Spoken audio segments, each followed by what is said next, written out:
नमस्कार दोस्तों, मेरा नाम माधव नौटियाल है और स्वागत है आज आपके ब्लैक होल स्टडी चैनल में।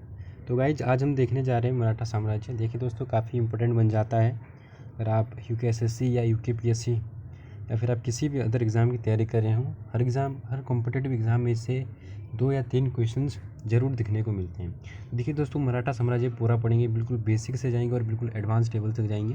तो सबसे पहले यहाँ पर देख लेते हैं दोस्तों कि मराठा साम्राज्य क्या था, ये कहाँ पर बसा था।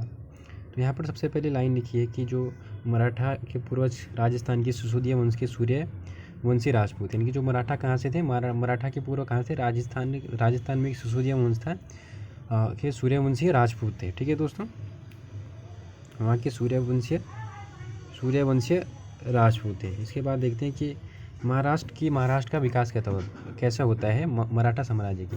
तो महाराष्ट्र की भक्ति आंदोलन तथा औरंगजेब की कट्टर धार्मिक नीति मराठों के उदय का कारण बनी थी।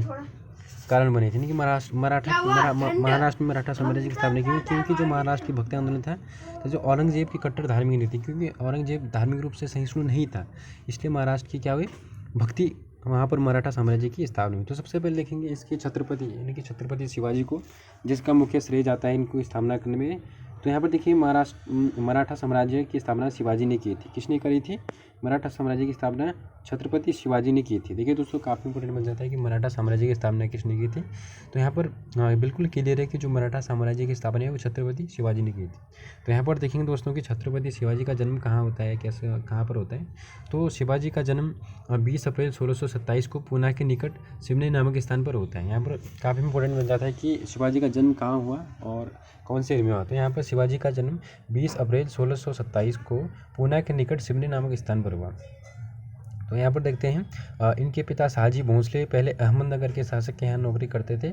अब तब क्या हुआ कि अहमदनगर पर मुगलों का अधिकार हो गया था, यानी औरंगजेब का। तो उसके बाद जो शाहजी भोसले थे, उन्हें अहमदनगर को छोड़कर बीजापुर के शासक के यहाँ नौकरी करने लगे और अपनी अपेक्षित पत्नी जीजाबाई तथा पुत्र शिवाजी को पूना की जागीर सौंप दी। देखिए दोस्तों, यहाँ पर क्या होता है कि पहले जो उनके पिता शाहजी भोसले थे वह पहले अहमदनगर के शासक के यहाँ नौकरी करते थे, लेकिन अहमदनगर पर मुगलों का आक्रमण हो जाता है, जिसके कारण शाहजी भोसले बीजापुर के शासक के यहाँ नौकरी करने लगते हैं। इसके बाद आते हैं, काफ़ी इंपॉर्टेंट बन जाता है कि शिवाजी के जीवन पर सर्वाधिक प्रभाव किसका पड़ा। तो ये डायरेक्ट पूछा हुआ है, उत्तराखंड पीसीएस का सवाल पूछा हुआ है कि शिवाजी के जीवन पर सर्वाधिक प्रभाव किसका पड़ा। तो देखिए दोस्तों, शिवाजी के जीवन पर सर्वाधिक प्रभाव उनकी माता जीजाबाई तथा उनके गुरु कोंडदेव थे। इनका सबसे ज़्यादा उनके जीवन पर प्रभाव पड़ा। यहाँ एक क्वेश्चन भी बन सकता है दोस्तों कि शिवाजी के गुरु कौन थे। तो यहाँ पर उनके गुरु कोंडदेव थे। शिवाजी दक्षिण भारत में मुस्लिम शासन के स्थान पर हिंदू साम्राज्य की स्थापना करना चाहते हैं, यानी कि महाराष्ट्र में। शिवाजी को पहाड़ी चूहा भी कहा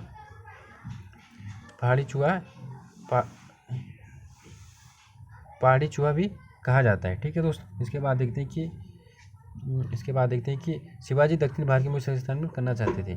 शिवाजी ने गुरिल्ला पद्धति को अहमदनगर के शासक के मलिक अंबर से सीखी थी। काफ़ी इंपॉर्टेंट क्वेश्चन है दोस्तों यहाँ पर कि जो शिवाजी से उन्होंने गुरिल्ला पद्धति को किससे सीखा था? अहमदनगर के शासक मलिक अंबर से सीखा था। गुरिल्ला पद्धति क्या होती है दोस्तों? गुरिल्ला पद्धति एक ऐसी पद्धति है जिसमें मुँह के सामने से वार नहीं किया जाता, यानी कि पीठ के पीछे युद्ध किया जाता है। शिवाजी ने अपना प्रथम सैन्य अभियान 1643 में बीजापुर के शासक के विरुद्ध किया और तोरण के किले को भी जीत लिया था। पहला शासक 1643 में और जन्म हुआ था 1627 में। ठीक है, शिवाजी ने पन्हाला, कोल्हापुर, पुरंदर का किला भी जीत लिया था। शिवाजी बीजापुर के सेनापति अजफल खां की हत्या इसमें कर दी थी उन्होंने। ठीक है, और यहाँ पर आता है कि बहुत इंपॉर्टेंट क्वेश्चन है कि औरंगजेब और शिवाजी की मुलाकात 1657 में होती है और शिवाजी औरंगजेब से संधि करना चाहते थे, लेकिन औरंगजेब ने संधि नहीं की, क्योंकि क्या जो औरंगजेब थे वो शिवाजी को अपने अधीन करना चाहते थे, लेकिन छत्रपति शिवाजी किसी के अधीन नहीं रहना चाहते। वह दक्षिण भारत में मुस्लिम साम्राज्य के स्थान में हिंदू साम्राज्य की स्थापना करना चाहते थे। यहाँ पर आते हैं कि औरंगजेब ने शिवाजी को पराजित करने के लिए कई अभियान भेजे थे और औरंगजेब कहाँ था? दिल्ली में था, दिल्ली शासक था। शिवाजी ने औरंगजेब के मामा शाइस्ता खां को पराजित कर दिया 1664 में सूरत। और पहले क्या करता है कि शिवाजी अपने मामा शाइस्ता खां को भेजता है और जब उसको भेजता है तो शाइस्ता खां को भी पराजित कर देता है। सबसे इंपॉर्टेंट आता है कि पहली बार शिवाजी ने सूरत को लूटा। जब सूरत को लूटेगा दोस्तों तो यहाँ पर क्या होगा कि औरंगजेब को बहुत गुस्सा आ जाएगा, क्योंकि सूरत मुगलों के दृष्टिकोण से बहुत ही क्या था, एक औद्योगिक केंद्र हुआ करता था। इसके बाद देखेंगे दोस्तों यहाँ पर सूरत यहाँ पर लिखा है कि सूरत मुगलों के समय बहुत बड़ा औद्योगिक केंद्र हुआ करता था। इसके बाद देखेंगे कि सूरत को जब शिवाजी ने लूटा, जब सूरत को शिवाजी लूटता है तो औरंगजेब को शिवाजी के विरुद्ध बहुत बढ़िया अभियान भेजा। इस अभियान का नेतृत्व राजा जय सिंह कर रहे थे। इस अभियान में शिवाजी पराजित हो गया। ठीक है दोस्तों, बहुत ही इंपॉर्टेंट क्वेश्चन है आपका उत्तराखंड पीछे 16 का प्री का क्वेश्चन है कि शिवाजी के विरुद्ध जो पुरंदर की संधि हुई थी उसमें उसका उसका वो कर रहा था, नेतृत्व कर रहा था। तो यहाँ पर राजा जय सिंह नेतृत्व कर रहा था। और 5 जून 1665 को पुरंदर की संधि हुई थी, जिसमें से पुरंदर की संधि के तहत शिवाजी को जीते गए 35 किलो में से 23 किलो मुगलों को लौटाना पड़ा। देखिए दोस्तों, एक क्वेश्चन पूछा है सीजीएल में कि पुरंदर की संधि के तहत शिवाजी को कितने किले लौटाने पड़े थे। पुरंदर की संधि के तहत शिवाजी को 35 में से 23 किले लौटाने पड़े थे। ठीक है दोस्तों, फिर आगे आते हैं थोड़ा। यहाँ पर लिखा है कि इस संधि के तहत शिवाजी ने अपने और इस संधि के तहत क्या हुआ कि 1666 में औरंगजेब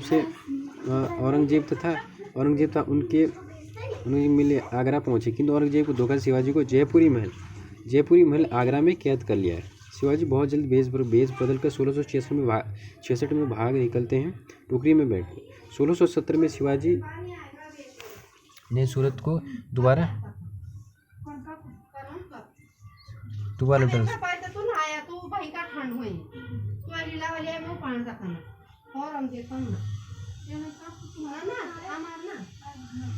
और 1674 में शिवाजी ने रायगढ़ के किले को अपना राज्याभिषेक गंगा भट्ट तो 1674 में शिवाजी ने रायगढ़, जो उनकी राजधानी थी मराठा साम्राज्य की, उस किले में अपना राज्याभिषेक करवाया तथा विश्वेश्वर भट्ट गंगा भट्ट नामक पंडित ने करवाया था। गंगा भट्ट मूल रूप से काशी के रहने वाले थे। शिवाजी का अंतिम सैन्य अभियान कर्नाटक में 1676 में था। ठीक है, और देखिए दोस्तों, औरंगजेब कभी भी शिवाजी को हरा नहीं पाया था, जिस कारण औरंगजेब ने उनको किस चीज़ की उपाधि दी थी, राजा की उपाधि दे दी थी अंतिम समय में। और 12 अप्रैल 1680 को एक महान छत्रपति यानी कि शिवाजी की मृत्यु 1680 में हो जाती है। देखिए दोस्तों, काफ़ी इंपॉर्टेंट नोट्स हैं, बिल्कुल एनसीईआरटी को देखकर बनाए हुए नोट्स हैं। और यहाँ पर देखते हैं शिवाजी की अंतिम जीवनी बकर नामक पुस्तक से लिखी। इस पुस्तक शिवाजी की उपलब्धियों के साथ मराठा के बारे में भी जानकारी मिलती है। तो देखिए दोस्तों, अगर आपको वीडियो पसंद आती है तो लाइक कीजिए, चैनल को सब्सक्राइब कीजिए और जुड़े रहिए मेरे साथ। मिलते हैं ऐसी अगली वीडियो में। Thank you.